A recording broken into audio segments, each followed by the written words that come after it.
నమస్తే, welcome to our channel. నేను సౌజన్య. AP CM Jaganmohan రెడ్డికి సంబంధించి అవినీతి కథలుగా చెప్పుకుంటున్నారు. కథనాలుగా వస్తున్నాయి ప్రతి చోట కూడా. ఈవెన్ న్యాయ వ్యవస్థలో కూడా ఆయన అవినీతికి పాల్పడ్డారు. ఒక న్యాయమూర్తికి ఆయన ఎరవేశారు, ఒక వజ్రాల పొదిన వాచ్ను కూడా అన్నట్టుగా కథనాలు వస్తున్నాయి. ఇది ఎంతవరకు జరిగింది, ఏంటి ఈ అంశానికి సంబంధించి మనతో మాట్లాడడానికి, వారి విశ్లేషణను మనతో పంచుకోవడానికి ఈరోజు మనతో పాటు ఉన్నారు సీనియర్ జర్నలిస్ట్ డివిఎస్ గారు ఉన్నారు. వారితో మాట్లాడదాం. నమస్తే అండి. నమస్తే అమ్మా. ఏపీ సీఎం జగన్మోహన్ రెడ్డి అన్ని వ్యవస్థల్లోనూ అవినీతికి పాల్పడ్డారు అని కథలుగా చెప్పుకోవడమే కాకుండా కథనాలు కూడా వస్తూ ఉన్నాయి. న్యాయ వ్యవస్థలో కూడా ఆయన ఎర్రని చూపించారు. అది కూడా వజ్రాల పొదిన వాచ్ 2 crores వర్త్ అన్నట్టుగా టాక్. మరి అది అంతకు మించి ఉండొచ్చు, ఇంచుమించుగా దానికి దగ్గరలో కూడా ఉండొచ్చు. బట్ ఆ న్యాయమూర్తి అయితే ఆ ఎరకి పడిపోలేదు, దాన్ని తిరిగి కంప్లైంట్ చేశారు అనేటువంటి కథనం ఒకటి చూడడం జరిగింది. ఇది ఎంతవరకు వాస్తవం అంటారు? అసలు ఏం జరిగింది?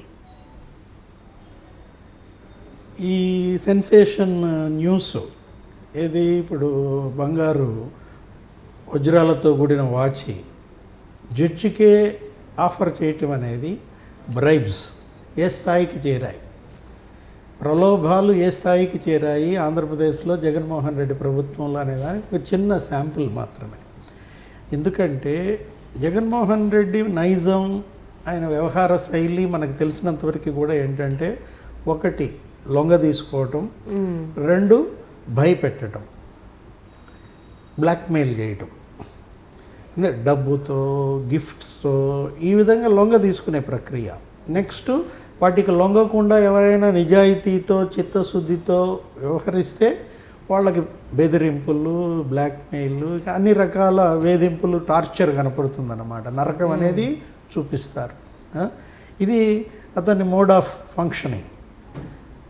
ఇదేదో ఎప్పుడో 2021లోనో ఎప్పుడో జరిగింది.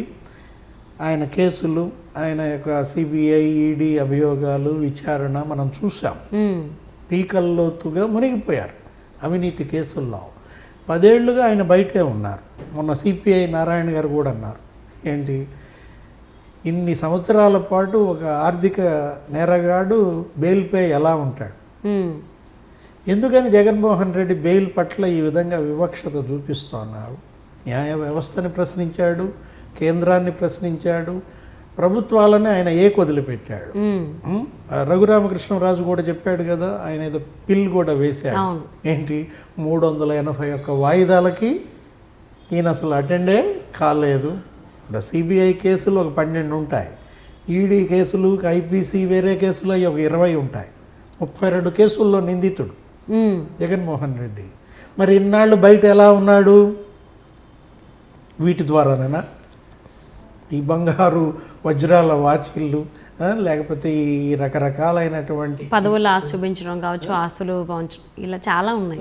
అతను వెయ్యని ఎర ఉండదు, అతను చెయ్యని బ్లాక్మెయిలింగ్ ఉండదన్నమాట. మనం అనుకున్న ప్రకారము ఈ ప్రలోభాలకి ఆయన లొంగలేదంట. ఎవరు? అప్పుడు ఉన్నటువంటి హైకోర్టు న్యాయమూర్తి. ఆయన ఏదో పెళ్ళి, వివాహం, అక్కడెక్కడో నార్త్లో ఏదో బిడ్డ కొడుకు పెళ్ళి అయితే పిలవని పేరంటంగా వీళ్ళు వెళ్ళారంట. ఎవరు? టీటీడీ ధర్మారెడ్డి, రాజ్యసభ సభ్యుడు వైసీపీ వేమిరెడ్డి. వీళ్ళు వెళ్ళినప్పుడు వచ్చిన వాళ్ళని ఎవరు కాదనరు కదా, రిసీవ్ చేసుకోకుండా. ఇంతకుముందు మరి తిరుపతి వచ్చినప్పుడు ఈ దర్శనాలు వీటిల్లో ధర్మారెడ్డి పరిచయాలు ఉంటాయి కదా. అంటే ఒక నిజాయితీతో పనిచేసేటువంటి న్యాయమూర్తిని ఏ విధంగా వీళ్ళు క్షోభ పెట్టారు? అది తప్పు కదా. మీరు పెళ్ళికి వస్తే అక్షంతలేసి వెళ్ళాలా? ఆయనకు ఆ గిఫ్ట్ ఆఫర్ ఇవ్వటం, ఆయన what is this non sense అని చెప్పి ఆయన విపరీతంగా ఫైర్ అవ్వటం. ఆయన ఏకంగా తర్వాత అసలు లెటరే రాశాడు సుప్రీంకోర్టు సీజేకి. సుప్రీంకోర్టు చీఫ్ జస్టిస్కి లేఖ రాస్తే మళ్ళా దాని మీద జగన్మోహన్ రెడ్డి కేంద్రం మీద ఏదో ఒత్తిడి తెచ్చి అదేదో విచారణ జరగకుండా అడ్డుకున్నాడని. ఆయనకి మరి 31 మంది ఎంపీలను ఇచ్చారుగా, 22 మంది లోక్సభ, ఒక 9 మందో 10 మందో రాజ్యసభ. ప్రజలు ఇచ్చిన ఎంపీలని ఆయన ప్రజల సమస్యల పరిష్కారానికో రాష్ట్ర సమస్యల పరిష్కారానికో వాడినా వాడకపోయినా ఆయన సమస్యలకి ఈ పనులకు మాత్రం బాగా వాడేశాడనమాట.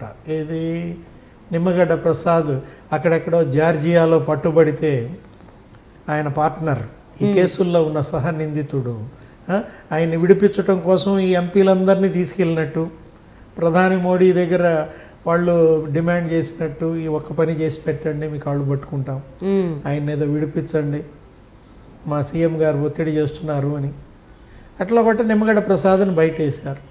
ఇప్పుడు ఈ కేసులు ఇవి మరి జాప్యం జరగాలి కదా. ఏ జడ్జి అయితే హైకోర్టులో 3 ఏళ్ల పీరియడ్ ఉందో చూస్తారంట. 3 ఏళ్ల దాకా ఈయన రిటైర్ కాడు అంటే ఈయన ఎప్పటికైనా సుప్రీంకోర్టుకి వెళ్తాడు. సుప్రీంకోర్టుకి వెళ్ళినప్పుడు మన కేసుల్లో ఈయన ఉపయోగపడతాడు. ఈయనకి ఏదన్నా మచ్చిక చేసుకుంటే పోలా. చూడు ఎంత దూరదృష్టో. రాష్ట్రం మీద, ప్రజా సంక్షేమం మీద, పరిశ్రమలు రాబట్టడం మీద, ఉద్యోగాల కల్పన, వీటిల్లో ఉండాల్సిన దూరదృష్టి జగన్మోహన్ రెడ్డికి తన కేసుల్లో నుంచి ఎలా బయటపడాలి అనే దూరదృష్టి. స్వలాభం పరంగా చూసుకుంటే ఆయన బాగా ఆలోచించారు. ఆయన ఎలా లాభపడతాడు, ఏంటి, ఎక్కడి నుంచి ఎలా బయటకు రావాలంటే ఎవరిని ఏ విధంగా వాడాలి, అందితే జుట్టు అందకపోతే కాళ్ళు. ఈ కేసు మనం డిస్కస్ చేస్తున్నప్పుడు పాత కేసు ఒకటి గుర్తొచ్చింది. ఏది గాలి జనార్దన్ రెడ్డి. మన జగన్మోహన్ రెడ్డికి ఆయన దత్త సోదరుడు, నా తమ్ముడు అంటాడు. ఎవరిని? జగన్మోహన్ రెడ్డిని, గాలి జనార్దన్ రెడ్డి. గాలి Janardhan Reddy bail for scam ఏదో ఉంది ఒక కేసు, బెయిల్ ఫర్ మనీ అనమాట. అంటే గాలి జనార్దన్ రెడ్డిని అరెస్ట్ చేశారు ఓబులాపురం ఇనప ఖనిజం ఆ కేసుల్లో. సిబిఐ మన జేడి లక్ష్మీనారాయణ గారు గందరగోళం చేసి ఆయన ఇంటి మీద పడి, ఆయన ఇంట్లో ఏదో బంగారపు కుర్చీ ఉందని, కృష్ణదేవరాయలు కూర్చునేది, ఆయన బాత్రూములు అంతా బంగారమే, అవన్నీ చూశారు. మనం చూసాం ఫోటోలు కూడా అప్పట్లో మీడియా. ఆ గాలి జనార్దన్ రెడ్డిని జైల్లో పెడితే ఆయనకి బెయిల్ ఇప్పించటం కోసం కూడా ఇలాగే జరిగింది. అప్పుడు ఉన్నటువంటి జడ్జీలు, సిబిఐ కోర్టులో పట్టాభి, ఆయన ఒక జడ్జి. ఆ పట్టాభి కొడుకుని ఏదో ఆశ చూపించి ఎవరో చలపతిరావు అనే అతను ఒకరిని పట్టుకుని ఒక మధ్యలో బ్రోకర్గా, ఇప్పుడు ఆ జడ్జి పట్టాభి, ఆ తర్వాత ఇంకొక జడ్జి ఎవరో ఇంకొక ఆయన ఉన్నారు ప్రభాకర్ రావు.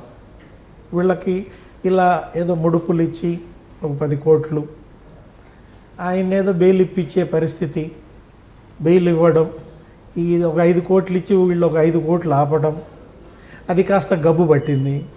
ఎప్పుడైతే అది బయటకు వచ్చిందో, మీడియా దాన్ని ఎక్స్పోజ్ చేసిందో, వెంటనే అప్పుడు హైకోర్టు దీని మీద సీరియస్ అయింది, వాళ్ళని సస్పెండ్ చేసింది. ఆ జడ్జీలు కూడా ఆయన పాపం మిస్టీరియస్ డెత్, సూసైడ్ అంటారు, ఇలా దొరికిపోయినటువంటి ఆ జడ్జి ఏం చేయాలో తెలియక కెరీర్ పాడైపోయింది, చెడ్డ పేరు వచ్చింది, అప్రదిష్ట పాలయ్యాడు. ఇంత చెడ్డ పేరు నా జీవితంలో రావటం ఏంటని ఆయన అనుమానాస్పద మృతి, మరి ఆత్మహత్య ఏదో మొత్తానికి మనం చూసాం.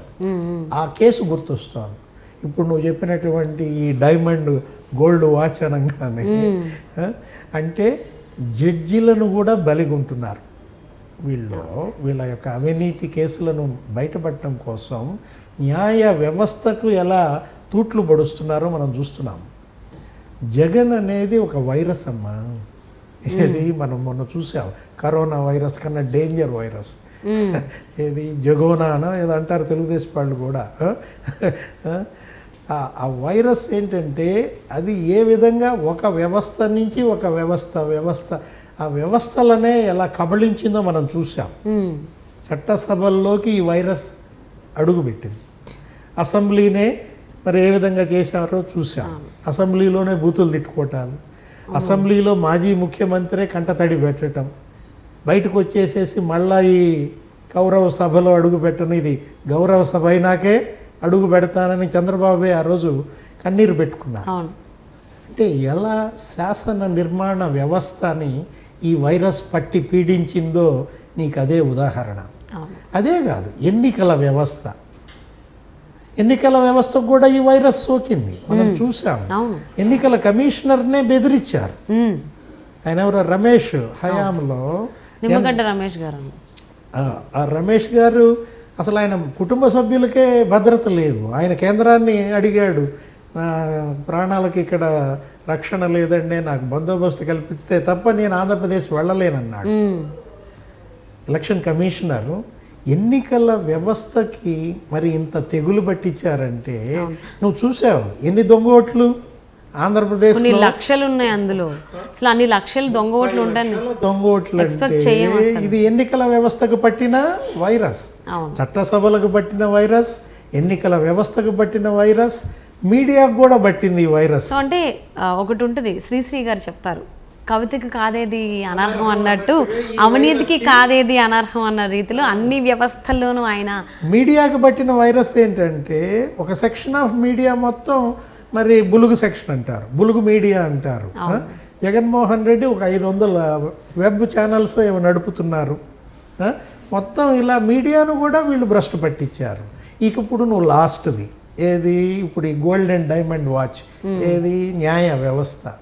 న్యాయ వ్యవస్థని ఈ వైరస్ కబళించాలని చూస్తోంది. జడ్జీల మీదే అసభ్య పోస్టులు. అప్పుడు అమరావతి యాజిటేషన్లో హైకోర్టు జడ్జీలు కొంతమంది ఆయనకు అనుకూలంగా లేకపోతే ఇంకా అన్నీ అలానే వస్తే పర్సనల్గానే అటాకింగ్ ఉంటుంది. మెంటల్లీ ఎంత హెరాస్మెంట్ పెట్టాలో అంత హెరాస్మెంట్. దాని మీద సిబిఐ ఎంక్వైరీ.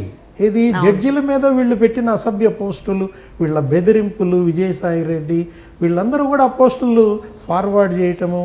అతను జగన్మోహన్ రెడ్డి పైన చేస్తే మాత్రం, లేదా ప్రభుత్వం మీద చేస్తే మాత్రం కేసులు ఫైల్ చేస్తాము, లోపలేస్తాము అనేటువంటి బెదిరింపులు చేస్తారు కొంతమంది సలహాదారులు.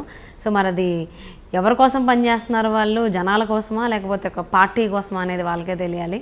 సో నిజంగానే ఇంతకుముందు అన్నట్టు కవితకి కాదేది అనర్హం అనేటువంటి రీతిలోనే జగన్మోహన్ రెడ్డి అవినీతికి కాదేది వ్యవస్థ అనే దాంట్లో న్యాయ వ్యవస్థను కూడా ఆయన భ్రష్టు పట్టించడానికి, దీనికి అంతిమ నిర్ణయం తీసుకోవడానికి వాళ్ళు రెడీగా ఉన్నారు. జస్ట్ అవకాశం కోసం వెయిట్ చేస్తున్నారు.